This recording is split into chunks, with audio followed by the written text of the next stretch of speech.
ఖమ్మం జిల్లా సత్తుపల్లిలో కోట్ల రూపాయలతో నిర్మించిన జేవీఆర్ పార్కు పట్టించుకునేవారు లేక నిరుపయోగంగా మారింది. ఆలనా పాలన కరువై పార్కులో అడుగు పెట్టాలంటే స్థానికులు భయపడే పరిస్థితి ఏర్పడింది. అధికారుల నిర్లక్ష్యంతో ప్రజాధనం వృధా అవుతుందని విమర్శిస్తున్నారు లోకల్స్.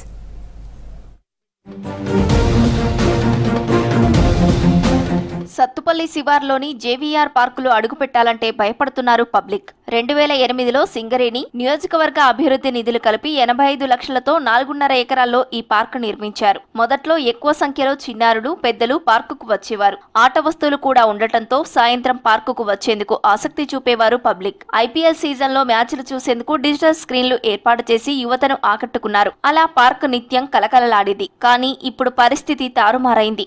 జలగం వెంకట్రావు గారు ఎమ్మెల్యేగా ఉన్నప్పుడు అత్యంత ప్రతిష్టాత్మకంగా సత్తుపల్లి ప్రజలకి చిరకాల వాంఛగా ఉన్నటువంటి జేవీఆర్ పార్కుని ఏర్పాటు చేయడం జరిగింది. ఈ జేవీఆర్ పార్కు కొంతకాలంగా అది కుంటుబడి ఉంది. అసాంఘిక కార్యకలాపాలకి నిలయంగా మారింది. ఇక్కడ ఉన్నటువంటి మున్సిపాలిటీ యంత్రాంగం కానివ్వండి, ఇక్కడ ఉన్నటువంటి పాలక పక్షాలు వాటిని పార్కుని పునరుద్ధరణ చేయడంలో వైఫల్యం ఉంది. అంతేకాకుండా ఏదైతే ఓపెన్ జిమ్, అదేవిధంగా పిల్లలు సెలవులలోని, అదేవిధంగా ఉదయం పూట వాకర్స్ వెళ్ళడానికి అనువుగా ఉన్నటువంటి ప్రాంతంలోని కట్టారు. ఆ ప్రాంతాన్ని ఇప్పుడు పట్టించుకోని పరిస్థితి వల్ల అసాంఘిక కార్యకలాపాలకు నిలయంగా మారుతున్నటువంటి వైనం కనిపిస్తా ఉంది. ప్రభుత్వ అధికారులు తక్షణమే స్పందించాలి. అటువంటి పార్కుని పునరుద్ధరణ చేయాలి.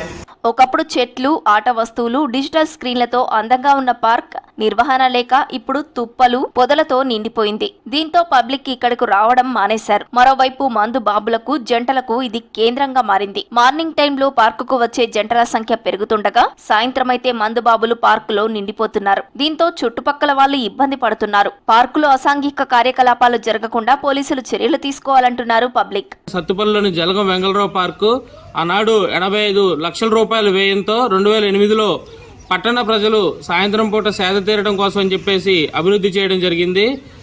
ఎప్పుడైతే వెంకట్రావు గారు ఇక్కడ నుంచి వెళ్ళిపోవడం జరిగింది, అప్పటి నుంచి ఆ పార్కు నిర్లక్ష్యం చేస్తూ వచ్చారు.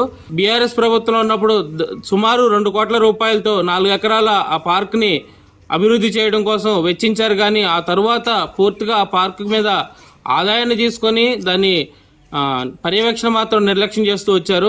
ఈరోజు చూస్తే పార్కు మొత్తం కూడా పెద్ద పెద్ద తుప్పలు పెరిగిపోయి అసాంఘిక కార్యకలాపాలకి అడ్డాగా మారింది. పట్టణ ప్రజలకి సేద తీరేందుకు నిర్మించినటువంటి ఆ పార్కుని నేటికైనా సరే అధికారులు పట్టించుకొని తిరిగి మళ్ళీ దాన్ని అభివృద్ధి చేయాల్సిన అవసరం ఉంది. మొదట్లో అంతా బానే ఉన్నా రాను రాను పార్కు నిర్వహణను గాలి కొదిలేశారని విమర్శిస్తున్నారు లోకల్స్. మరమ్మతుల కోసం 2.5 కోట్లు ఖర్చు పెట్టారని, అయినా ఫలితం లేదని చెప్తున్నారు. అధికారులు పట్టించుకొని పార్కును బాగు చేయాలని కోరుతున్నారు స్థానికులు.